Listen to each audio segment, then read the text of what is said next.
Hallelujah, hallelujah, hallelujah. Hallelujah. परमेश्वर पिता का धन्यवाद करते हैं आज सुबह के इस महान पवित्र सुंदर समय के लिए जो एक बार फिर से हम सबके जीवन में आया। ये परमेश्वर की दया है, परमेश्वर का प्रेम है, अनुग्रह है कि आज की सुबह हम सब जीवित हैं और परमेश्वर के नाम को ले रहे हैं, परमेश्वर की स्तुति आराधना कर रहे हैं और उसके वचन के ऊपर हम मनन कर रहे हैं। इसके लिए परमेश्वर पिता का धन्यवाद करते हैं। मेरे प्रियो, हम सबसे बहुत से लोग थे जो आज के दिन को नहीं देख पाए और आज की सुबह हम जीवित हैं। परमेश्वर की दया है, प्रेम है, अनुग्रह है और इसके लिए अपने परमेश्वर का हम कोटि कोटि धन्यवाद करते हैं। बारंबार अपने परमेश्वर का हम धन्यवाद करते हैं। इससे पहले कि मेरे प्रियो हम आज के इस वचन में जाएं, हम एक कन्फेशन करेंगे। पवित्र आत्मा की अगुवाई में हम इस कन्फेशन करेंगे। पवित्र आत्मा ने सिखाया कि अपने लोगों को ये कन्फेशन सिखाना। कन्फेशन क्या होता है? किसी भी चीज को बोलना, अपने मुंह से बार बार अंगीकार करना। जी हाँ, बिल्कुल। परमेश्वर के वचन का, किसी भी आत्मिक चीज का जब हम अपने मुंह से अंगीकार करते हैं तो वो हमारे जीवन के ऊपर बड़ा प्रभाव डालता है। इस चीज को वैज्ञानिक लोग भी सिद्ध कर चुके हैं कि हमारे मुंह से जो शब्द निकलते हैं वो हमारे जीवन के ऊपर प्रभाव डालते हैं, क्योंकि वो हमारे चारों तरफ रहते हैं। तो इसलिए अपने मुंह के शब्दों का, अपनी जुबान का हमेशा बहुत ध्यान रखना चाहिए, है ना। तो एक कन्फेशन हम करेंगे और इस कन्फेशन को हम हर संडे करेंगे। ये कन्फेशन हमारे आत्मिक जीवन के लिए बड़ा लाभदायक जो है सिद्ध होगा, क्योंकि परमेश्वर के वचन को जितने भी लोग यहाँ बैठे हैं सब अपना दाहिना हाथ ऐसे खड़ा कर लें और मेरे पीछे आप जोर से बोलें, परमेश्वर का वचन जीवित और प्रबल है। परमेश्वर का वचन तेज है, हर एक दोधारी तलवार से भी ज्यादा। परमेश्वर का वचन सामर्थी है, मेरे गुदे गुदे को छेदने में। परमेश्वर का वचन सामर्थी है, मेरे जीव और आत्मा को अलग करने में। परमेश्वर के वचन के सामने, परमेश्वर के वचन के सामने, परमेश्वर के वचन के सामने, परमेश्वर के वचन के सामने मेरे जीवन की हर परिस्थिति घुटने टेकेगी। मेरे जीवन की हर परिस्थिति घुटने टेकेगी। आमीन, आमीन। आपको समझ में आया हमने क्या कन्फेस किया? परमेश्वर के वचन की सामर्थ्य। इब्रानियों 4:12 से कन्फेशन लिया गया है और ये कन्फेशन बताता है कि परमेश्वर का जो वचन है वो हर एक तलवार से भी ज्यादा तेज है और सामर्थी है। और जब ये परमेश्वर का वचन चलता है ना तो हमारे अंदर के गुदे गुदे को छेद देता है। और परमेश्वर के वचन को जब हम अपने जीवन में काम करने देते हैं, अपने दिल में काम करने देते हैं, आत्मा में काम करने देते हैं, तो हमारा जीवन एक ऐसी आत्मिक ऊंचाई पे पहुंच जाता है जब हमारा जीव और आत्मा दोनों अलग हो जाता है। ये क्या है? ये एक आत्मिक ऊंचाई है जो परमेश्वर चाहते हैं, जिसपे परमेश्वर के हर एक बच्चे पहुंचे। पवित्र बाइबल बताती है कि परमेश्वर ने मनुष्य को बनाया अपने साथ रहने के लिए, अपनी फेलोशिप करने के लिए, पर पाप की वजह से वो फेलोशिप टूट गई थी। पाप की वजह से हर एक मनुष्य परमेश्वर की प्रेजेंस से अलग हो गया। लेकिन आज हम प्रभु की पवित्र इमेज में शामिल होंगे। प्रभु की पवित्र इमेज सजीवी है और ये प्रभु की पवित्र इमेज हमें याद दिलाती है, और यही आज हम वचन से भी सीखेंगे कि परमेश्वर जो इतने प्रेमी है, इतने अनुग्रहकारी है, वो चाहते तो पापी मनुष्य को मिटा के अपने लिए कोई दूसरी चीज बना सकते, पर परमेश्वर ने पापी व्यक्ति को, पापी मनुष्य को मिटाया नहीं। परमेश्वर ने हर एक पापी व्यक्ति को वापस से अपने पास लाने के लिए प्रभु यीशु को इस संसार में भेजा। आज से 2000 साल पहले प्रभु यीशु मसीह संसार में आए और प्रभु यीशु मसीह ने हम सब के पापों का मूल्य सलीब पर चुका दिया। आज हम जितने भी यहाँ पे वचन सुन रहे हैं, हम सबके पापों का मूल्य, हम सबके जीवन के सारे पापों का मूल्य प्रभु यीशु मसीह ने सलीब पे चुका दिया। और जब कोई व्यक्ति परमेश्वर के वचन से इस बात को सीखता है और अपने पापों से पश्चाताप करके प्रभु यीशु को अपना उद्धारकर्ता स्वीकार करता है, परमेश्वर उसको उद्धार का अनुभव देते हैं, एक नया मौका देते हैं, एक नया जन्म देते हैं, जिसे बाइबल में नया जन्म बोला गया है, यूहन्ना 3 अध्याय। पर ये नया जन्म पाने के बावजूद भी पाप काम करने की कोशिश करता रहता है। आत्मा तो बच गई। जिस दिन आप अपने पापों से पश्चाताप करेंगे, प्रभु यीशु को अपना उद्धारकर्ता स्वीकार करेंगे, आपकी आत्मा नरक की आग से सुरक्षित हो जाएगी। Yes, Lord. पर पवित्र बाइबल बताती है मनुष्य 3 चीजों से मिलकर बना है, देह, प्राण और आत्मा। ये जो फिजिकल बॉडी हमारा दिखाई देता है, इसके अंदर लाइफ है जो मेरे ब्लड में होती है, और इस फिजिकल बॉडी के अंदर स्पिरिट है, आत्मा है जो परमेश्वर का स्वरूप है। फिजिकल बॉडी एक दिन खत्म हो जाएगी, लेकिन इस बॉडी के अंदर जो स्पिरिट है, जो आत्मा है, वो कभी खत्म नहीं होगी। और बॉडी और स्पिरिट जब मिलते हैं तो एक सोल रेल्म बनता है, एक जीव बनता है, जिसमें मस्तिष्क के विचार होते हैं और हृदय की भावनाएं होती हैं। परमेश्वर की हर संतान के ऊपर भी, हर उद्धार पाए हुए व्यक्ति के ऊपर भी अंधकार का साम्राज्य शैतान रोज हमला करता है। कहां पे? थॉट्स में और फीलिंग्स में। पर जब आप परमेश्वर के वचन को ध्यान से सुनते हैं, परमेश्वर के वचन के ऊपर फोकस करते हैं, परमेश्वर के वचन के ऊपर लगातार फोकस करते हैं और मनन करते हैं, तो ये परमेश्वर का वचन एक तेज तलवार के तरह चल चल के क्या करता है? आपके गुदे गुदे को छेद देता है, आपके जीव और स्पिरिट को अलग कर देता है। Yes, Lord. एक ऐसा आत्मिक स्तर है जो परमेश्वर ने हम सबके लिए रखा है। एक ऐसा आत्मिक स्तर, उस आत्मिक स्तर पे फिर आपके थॉट्स आपको परेशान नहीं कर पाएंगे, आपकी फीलिंग्स आपको परेशान नहीं कर पाएंगी, चाहे आपके चारों तरफ कुछ भी क्यों ना हो। ये आत्मिक स्तर परमेश्वर ने हम सबके लिए रखा है, अपने सारे बच्चों के लिए रखा है। उसी कन्फेशन को हमने किया और हर संडे करेंगे वचन सुनने से पहले, है ना। इस कन्फेशन को हमेशा पूरे दिल से करना, मन से करना, आत्मा से करना, उसको जीना है। हमारे मसीह लोग पता क्या गलती करते हैं? चर्च की इबादत में आए, वचन सुना, बस फिर नहीं। जो वचन आपने सुना है उसके ऊपर मेडिटेट करना है, ध्यान करना है ना। बाइबल पढ़ना जल्दी जल्दी खाना खाने के बराबर है। डॉक्टर लोग कहता है ना कि भाई सेहत को फायदा है तो आराम से खाना खाओ, पचा के खाना खाओ।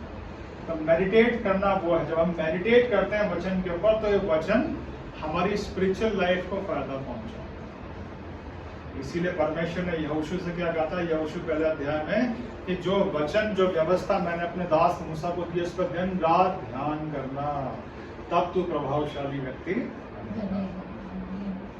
तो परमेश्वर का वचन कब हमारे गुदे गुदे को छेदता, जीव और आत्मा को कब अलग कर देगा? जब हम इसके ऊपर मेडिटेट करेंगे, जब हम इस वचन को ध्यान से सुनेंगे और उसके ऊपर मेडिटेट करेंगे। और आज आप जो वचन सुन रहे हैं और सुनेंगे, इस पूरे सप्ताह में हर रोज मंडे से लेकर सैटरडे तक इस पर मेडिटेट करने से मैंने क्या सुना, और जो वचन मैंने सुना क्या वो मेरे जीवन में है, क्या मैं उसको कर पाया हूँ। ये मेडिटेशन जब लगातार हमारे जीवन में चलेगा, तो ये वचन लगातार तलवार की तरह काटता रहेगा हमारे गुदे गुदे को, और हमारे जीवन को परमेश्वर की इच्छा के अनुसार बना देगा। और एक आत्मिक स्तर ऐसा आएगा हमारे जीवन में, जब इस संसार की कोई चीज हमें परेशान नहीं करेगी।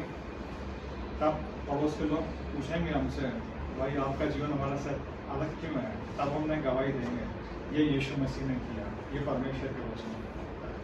ठीक है, तो इसलिए ये कन्फेशन हमने किया है, और इस कन्फेशन के ऊपर हम हर संडे इसको करेंगे और उसके ऊपर मनन करेंगे। अब आइए चलते हैं आज के इस वचन के ऊपर।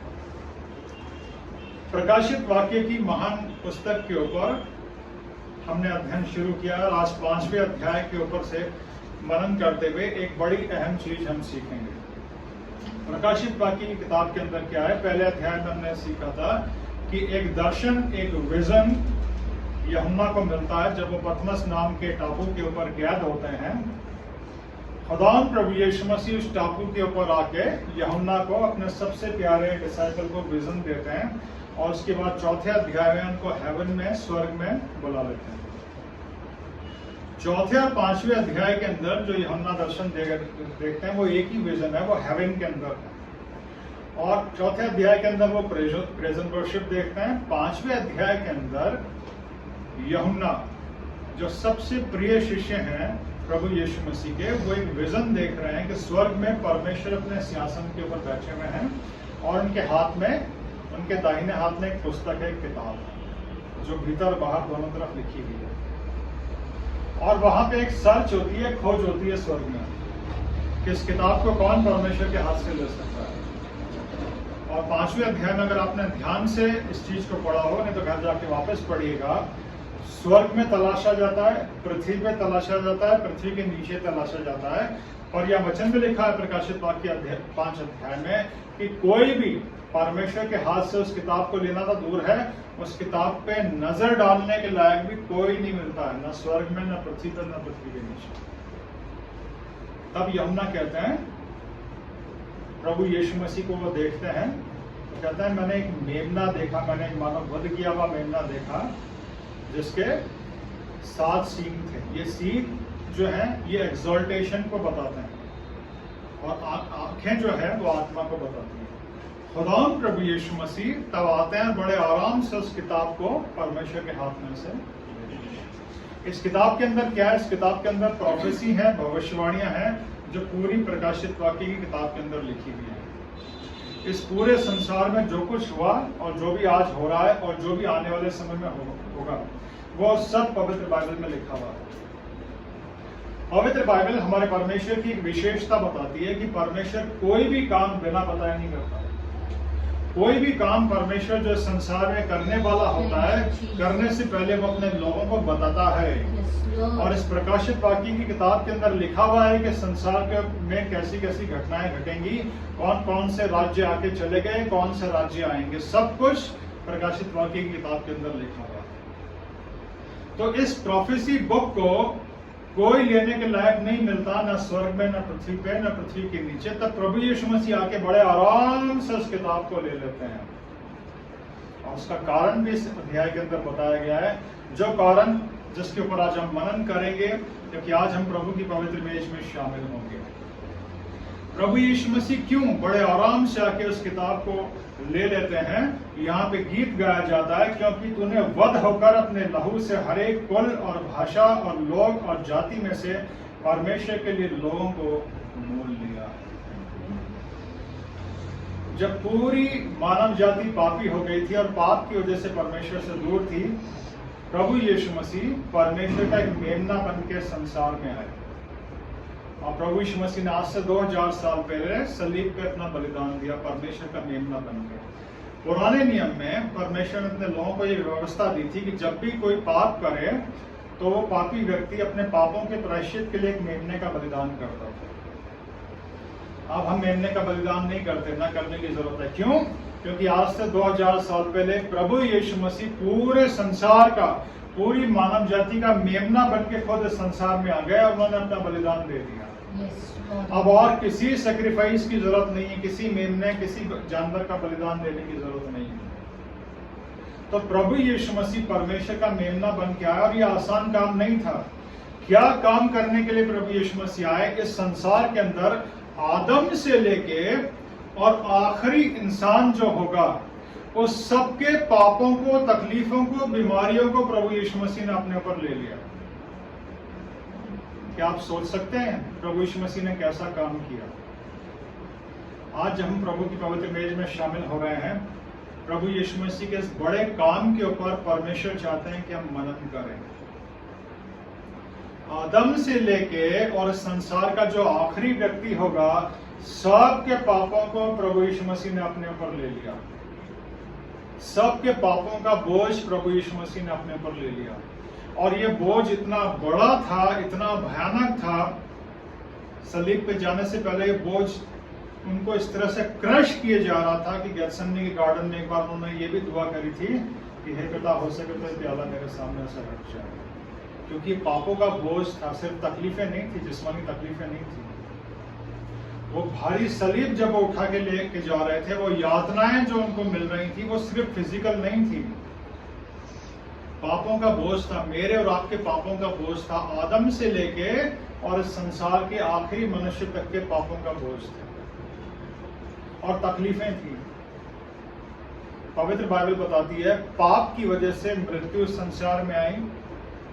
पाप की वजह से जितनी भी तकलीफें, जितनी भी नेगेटिव चीजें, सब पाप की वजह से हर इंसान के जीवन में आती है।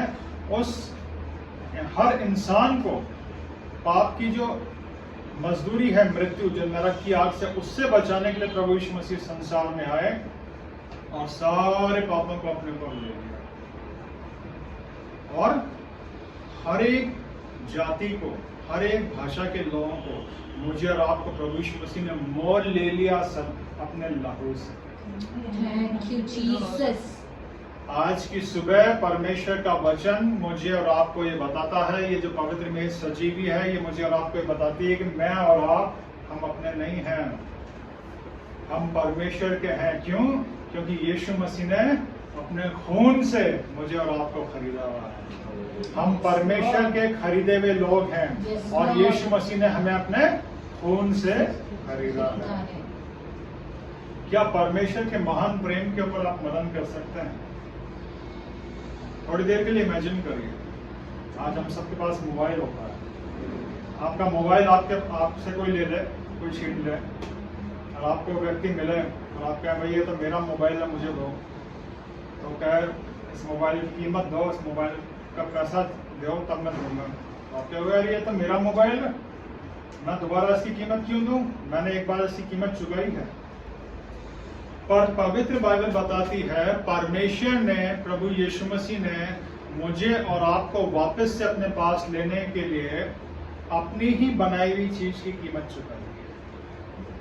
सोचिए जरा, मुझे और आपको किसने बनाया? परमेश्वर।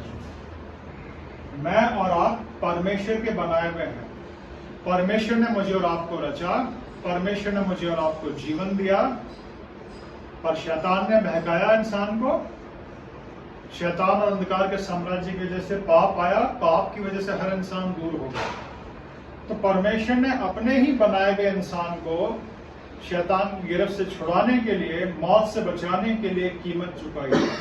और वो कीमत पैसे की नहीं थी, सोने चांदी की नहीं थी, बहुत बड़ी कीमत थी। यीशु मसीह ने अपने लहू से, अपने खून से मुझे और आपको खरीदा है। सोचिए जरा, कौन अपनी ही चीज के लिए, कौन अपनी ही बनाई हुई चीज को वापस से अपने पास लेने के लिए कीमत देगा? कोई देगा क्या संसार में? आपकी कोई चीज कोई व्यक्ति ले ले, आप तो झगड़ोगे उससे, आप तो ले लो, कहते ये तो मेरा है, ये तो मेरी चीज है। और परमेश्वर इतना प्रेमी है, प्रभु यीशु मसीह इतने प्रेमी हैं, उन्होंने अपनी ही बनाई हुई चीज को वापस से अपने पास लेने के लिए कीमत चुकाई। वो कीमत भी कोई मामूली नहीं थी। आज आप मार्केट में जाते हैं, आप छोटी चीज खरीदेंगे, नमकीन, बिस्कुट, तो उसका पेमेंट करेंगे। बड़ी चीज खरीदें, उससे बड़ी चीज खरीदेंगे, मोबाइल, तो ज्यादा पेमेंट खरीदेंगे। कार खरीदेंगे तो बहुत बड़ा पेमेंट, लाखों में जाएगा। मकान खरीदेंगे तो और लाखों में, करोड़ों में भी हो गए। जितनी बड़ी चीज उतना बड़ा पेमेंट। तो परमेश्वर ने मेरे और आपके लिए क्या पेमेंट किया? अपने बेटे, प्रभु यीशु मसीह। और यीशु मसीह ने अपने लहू का। तो इससे हम समझ सकते हैं कि मैं और आप कितने कीमती हैं परमेश्वर के लिए। तो कभी भी अपने लिए कुछ गलत मत सोचना, है ना। अंधकार का साम्राज्य शैतान कई बार हमारे अंदर ये विचार डालता, तू तो फालतू है, तू तो बेकार है, तू तो कुछ भी नहीं है, तू तो जीवन में कुछ भी नहीं कर पाया, तू है क्या? कुछ भी नहीं है, तू तो धूल है, तू तो मिट्टी है, तू तो बेकार है। नहीं, मैं और आप बहुत खास हैं परमेश्वर के लिए। मैं और आप स्पेशल हैं परमेश्वर के लिए, क्योंकि मुझे और आपको परमेश्वर ने बनाया, और मुझे और आपको वापस से परमेश्वर ने अपने पास लेने के लिए परमेश्वर ने बहुत बड़ी कीमत चुकाई। वो कीमत बताती है कि मैं और आप कितने स्पेशल हैं, मैं और आप कितने खास हैं। इसलिए मेरे प्रियो, हमेशा अपने जीवन का ध्यान रखना और अपने जीवन को हमेशा परमेश्वर की नजदीकी में रखना, परमेश्वर की प्रेजेंस में रखना, वचन और प्रार्थना के द्वारा। क्योंकि मैं और आप इतने खास हैं, इतने स्पेशल हैं कि मुझे और आपको बचाने के लिए परमेश्वर ने इतनी बड़ी कीमत चुकाई। और आज इस प्रभु की पवित्र मेज में शामिल होते हुए हम यही याद करेंगे।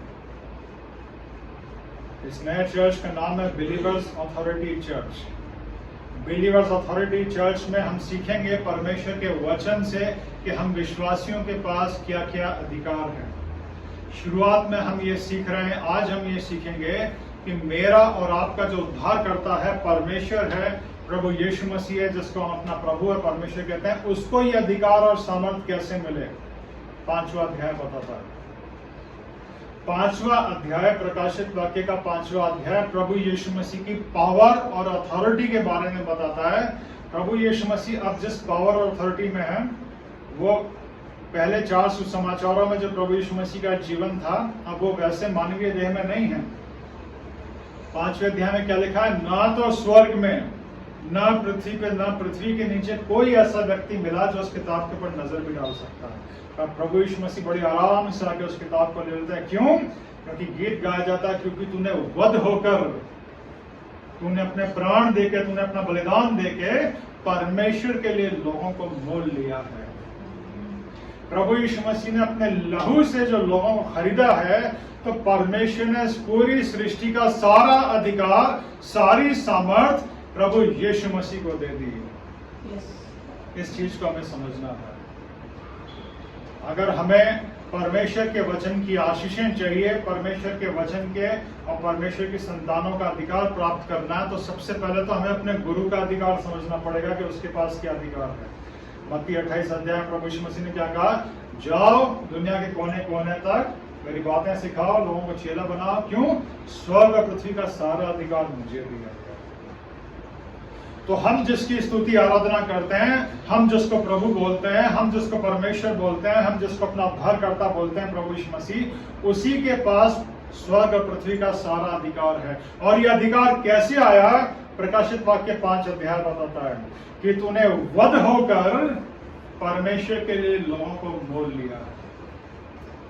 इस पूरी पृथ्वी के हर देश, हर राज्य, भाषा कि हर एक व्यक्ति को प्रभु यीशु मसीह ने अपने लहू से मोल ले लिया परमेश्वर के लिए। अब प्रभु यीशु मसीह खरीद चुके हैं पूरी मानव जाति को।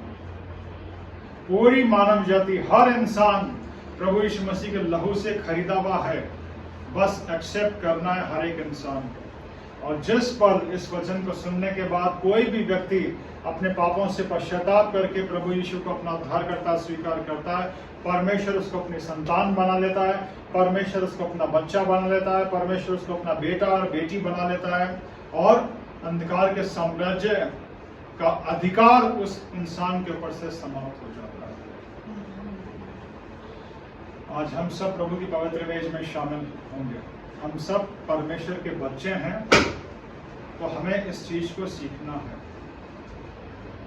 मैं नहीं जानता आप में से उन सब लोगों को जो लोग आज इस प्रभु की पवित्र वेश में शामिल होंगे, जब आपका कंफर्मेशन हुआ था तो आपको क्या शिक्षा दी? कंफर्मेशन के समय, अंगीकार के समय सही शिक्षा को प्राप्त करना बड़ा जरूरी है। और एक सही शिक्षा वो है जिसको आज हम परमेश्वर के वचन से सीख रहे हैं कि हम सब यीशु के लहू से खरीदे गए हैं, और यीशु के लहू की वजह से पूरी सृष्टि का सारा अधिकार यीशु को मिला है। तो जब आप इस बात को एक्सेप्ट करते हो कि मैं यीशु के लहू से खरीदा हुआ हूं, मैं अपना नहीं हूं, मैं प्रभु यीशु मसीह के खून से खरीदा हुआ हूं, तो अंधकार के साम्राज्य का सारा अधिकार आपके जीवन से समाप्त हो जाता है। आप परमेश्वर की संतान हैं, आप परमेश्वर के बच्चे हैं। किसी प्रकार के डर में, भय में, तकलीफ में आपको जीने की जरूरत नहीं है। Yes, Lord, amen. और आपको पता है हमारे मसीह समाज में आज भी बहुत से ऐसे लोग हैं जो कहते तो हैं कि हम परमेश्वर के बच्चे हैं, हम परमेश्वर की संतान हैं, हम मसीह हैं, पर वो पता कैसे जीते हैं? एक बड़ी अच्छी कहानी है, उसको मैं सुनाऊंगा आप लोगों को। एक बार जंगल के अंदर तो शिकारी लोग आते हैं शिकार करने, और वो एक शेर का शिकार करते हैं, शेर को मार डालते हैं, शेर और शेरनी को। उनका एक छोटा सा बच्चा होता है, वो बच जाता है और वो डर के भागता है, छोटा सा शेर का बच्चा, और वो डर के बेचारा कांपता हुआ कहीं इधर उधर अपनी जान बचाने के लिए छिपता रहता है, बड़ा डरता है। अब जंगल में वो अकेला है, भयानक जंगल, जंगल में जंगली भेड़ियों की आवाज से और डर जाता है, कहाँ जाऊं, कहाँ छिपूं। उसको एक भेड़ों का झुंड मिलता है, और वो भेड़ें क्या करती है, उस शेर के बच्चे को देखती है, उन भेड़ों को बड़ा प्यार आता है, और शेर के बच्चे को अपने साथ ले जाता है। वो शेर का छोटा सा बच्चा भेड़ों के साथ बड़ा होने लगता है। और शेर का बच्चा भेड़ों के साथ बढ़ने लगता है, वो भी अपने आप को भेड़ ही समझता है, मैं भी भेड़ हूं। भेड़ों के साथ घूमता है, भेड़ों उसको बड़े प्यार से रखती हैं अपने बच्चे की तरह, और वो बच्चा जो है भेड़ों के साथ बढ़ने लगता है। और क्योंकि भेड़ों के साथ होता है तो भेड़ों जैसा व्यवहार करने लगता है। जब भी किसी भेड़िए की आवाज आती है, सारी भेड़ें डर के भागती है, तो वो शेर का बच्चा ही भागता है। जंगल में रात में जब भी जानवरों की आवाजें आती है, सियार, गीदड़, भेड़िए, ये सब आवाज करते हैं, भेड़ें डरती है तो वो बच्चा भी डर जाता है, वो बच्चा भी डर के दौड़ता है। और जब भी जंगल के जानवरों की आवाजें आती हैं, भेड़ें डर के छुपती हैं, तो वो बच्चा भी छुप जाता है। धीमे धीमे ऐसे ही वो बच्चा पूरा बड़ा हो जाता है, जवान हो जाता है। एक दिन क्या होता है, जंगल से एक जंगली भेड़िया आता है और उस भेड़ के ऊपर हमला करता है, जिस भेड़ ने मां की तरह उसको पाला है। और वो भेड़िया उस भेड़ को लहूलुहान कर देता है। अपनी मां की यह हालत देख के वो गुस्से में चिल्लाता दहाड़ और उसके अंदर से शेर की दहाड़ निकलती है। और जब शेर की दहाड़ निकलती है तो शेर की दहाड़ को सुन के वो भेड़िया जो है वो डर के जंगल में भाग गया। उस दिन उस शेर को पता चलता है कि मैं भेड़ नहीं हूं, मैं तो शेर हूं। Praise the Lord. Hallelujah. और जिस जंगल से आज तक मैं डरता आया हूं, मैं तो उसका राजा हूं। उस दिन शेर को पता चलता है कि जिस जंगल से आज तक मैं डरता आया हूं, मैं तो उसका राजा हूं। और जिन जंगली जानवरों से मैं डरता आया हूं, ये तो वास्तव में मुझसे डरते हैं। आमीन। उस दिन उसे पता चलता है कि मैं शेर हूं, मैं भेड़ नहीं हूं। आज मसीह लोगों की भी संसार में ये हालत है। संसार के साथ चलते चलते, संसार के लोगों के साथ चलते चलते अपने अस्तित्व को ही भूल गए, क्योंकि ना तो वचन जानते हैं, ना प्रार्थना। वचन और प्रार्थना का जीवन ना होने की वजह से परमेश्वर के बच्चे संसार की तरह हो गए। तो संसार ने डरा रखा है, संसार ने लहूलुहान कर रखा है। इसीलिए हमने कन्फेशन सीखा था, जब परमेश्वर के वचन पर मनन करेंगे, हम जानेंगे कि हम कौन हैं, हमारी आइडेंटिटी क्या है, मेरी पहचान क्या है, मेरा अस्तित्व क्या है। मैं मामूली नहीं हूं, मैं परमेश्वर का बच्चा हूं, मैं परमेश्वर का बेटा हूं, मैं परमेश्वर के संतान हूं। मुझे यीशु मसीह ने अपने लहू से खरीदा है। आमीन। और मेरे प्रभु में को सारा अधिकार दिया गया है। आमीन। कुलुस्सी 1:27 कहता है कि वो प्रभु जिसके पास सारा अधिकार है, वो मेरे अंदर रहता है। आमीन। तो मैं फिर अंधकार से क्यों डरूं, मैं अंधकार के साम्राज्य से क्यों डरूं। हम तभी तक डरते हैं, हम तभी तक कमजोर रहेंगे जब तक हमारे को परमेश्वर के वचन का ज्ञान नहीं होगा। तो संसार में भी कहता है ना, अधूरा ज्ञान खतरनाक होता है। इसीलिए इस वचन का पूरा ज्ञान होना जरूरी है। और इसीलिए पवित्र आत्मा की अगुवाई में नए चर्च बिलीवर्स अथॉरिटी चर्च की शुरुआत हुई है कि हर एक विश्वासी अपने अधिकार को पहचाने, हर एक विश्वासी अपनी पहचान को, अपनी आइडेंटिटी को जाने, हर एक विश्वासी अपनी सामर्थ को जाने। प्रभु यीशु मसीह में हम शेर हैं। बाहर भी एक शेर, शैतान को भी शेर कहा गया कि वो फाड़ने वाले शेर की नहीं घूमता है। और एक और शेर है जिसके बारे में बाइबल बताती है, वो है यहूदा का शेर। वो शेर हमारे अंदर है और हमें एहसास है, हमें रियलाइजेशन है वचन के द्वारा। तो बाहर का ये बुरा संसार हमारे जीवन के ऊपर प्रभाव नहीं डाल पाएगा। आज का वचन मुझे और आपको यही सिखाता है। प्रकाशित वाक्य उसका 5वां अध्याय कहता है, स्वर्ग, पृथ्वी और नीचे का सारा अधिकार प्रभु यीशु मसीह को दिया गया है। और स्वर्ग में प्रेजेंट वर्शिप हो रही है, और ये वर्शिप प्रभु यीशु मसीह के लिए हो रही है, क्योंकि तूने वध होकर हर एक जाति, कुल और भाषा में से परमेश्वर के लिए लोगों को मोल लिया है। तो आज जितने लोग प्रभु की पवित्र मेज में शामिल होंगे, आप क्या करेंगे? आप इस बात का अंगीकार करेंगे कि मैं प्रभु यीशु मसीह के खून के द्वारा मोल लिया गया हूं या मोल ली गई हूं। तो जब आप प्रभु यीशु मसीह के खून के द्वारा खरीदे गए हैं, तो आप स्वर्ग के हैं, नरक का आपके ऊपर अधिकार नहीं। जब प्रभु यीशु मसीह के लहू से आप खरीदे हुए हैं, आपका कंफर्मेशन हुआ है, आपका अधिकार हुआ। उस समय अगर आप विश्वास का अंगीकार नहीं हुआ, तो आज करिए, अपने जीवन में हर रोज करिए कि मेरे पापों का मूल्य प्रभु यीशु मसीह ने सलीब पर चुका दिया। परमेश्वर से अलग हमें हमारे पाप करते हैं। पाप ने इंसान को अलग किया, पर अब अलग करने वाली दीवार हट गई। आज से 2000 साल पहले प्रभु यीशु मसीह ने जो सलीब पे अपनी जान दी, प्रभु यीशु मसीह ने कहा इन सब के पापों को मैं अपने ऊपर ले रहा हूँ। प्रभु यीशु मसीह ने हमारी मौत को अपने ऊपर ले लिया और हमें अपना जीवन दे दिया। प्रभु यीशु मसीह ने हमारे नरक को अपने ऊपर ले लिया और हमें अपना स्वर्ग दे दिया। अब मेरे और आपके पास स्वर्ग है। ये जीवन चाहे कभी भी खत्म हो जाए, मौत का डर निकाल देना, एक दिन तो जीवन खत्म होगा। फिजिकल लाइफ एक दिन खत्म होगी, कैसे खत्म होगी उससे फर्क नहीं पड़ता। मेरे और आपके पास स्वर्ग है।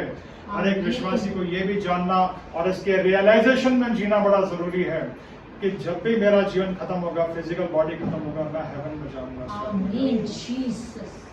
और मैं यीशु के लहू से खरीदा हुआ हूँ। Thank you Lord. अंधकार के साम्राज्य का मेरे ऊपर कोई अधिकार नहीं। Thank you Lord. ये जो अंधकार का साम्राज्य है ना, ये भी जानता है कि आप कितना रियलाइज करते हो कि मेरे अंदर यीशु मसीह है या नहीं। और जब वो आपके अंदर यीशु मसीह को देखता है ना, तो उसकी हिम्मत ही नहीं होती फिर आपके आसपास आने।